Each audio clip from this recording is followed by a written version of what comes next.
And this is what the city of Columbus looked like tonight as protesters gathered downtown throughout the evening. But tonight's protests were much different than what we saw back in May after the death of George Floyd. 10 TV's Angela Reichert is live downtown tonight with what she's seeing. Angela.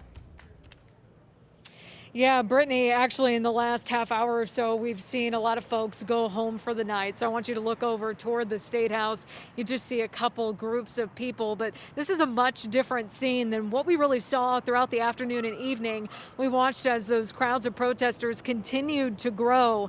Many people are upset about the grand jury's decision in Breonna Taylor's case. They believe there should have been charges related to her death. But more than that, just like we saw with those protests in May following George Floyd's death, they're upset over systemic racism, and that's why they're here.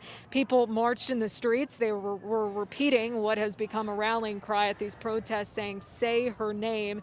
They also gathered near the steps of the State House. They're calling for change, and they also want to see justice. A common criticism we hear about these protests is, well, what happened to Breonna Taylor? That happened in Kentucky. It didn't happen here. But I want you to listen to what this woman told me. We are not stopping. We are at war with racism, not with white people. There's white people in our crowd, and we love them to death.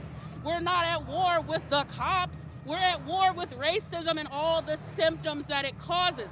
Racism is like a tree with roots deeply ingrained, and all these branches of racism just keep coming out and holding people down.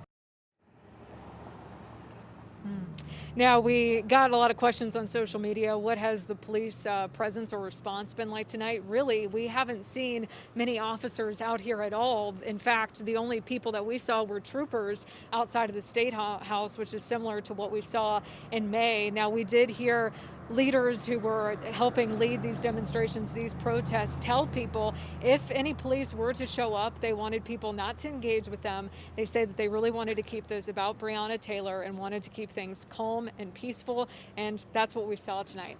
For now, reporting live in Columbus, Angela Reichert, 10 TV News.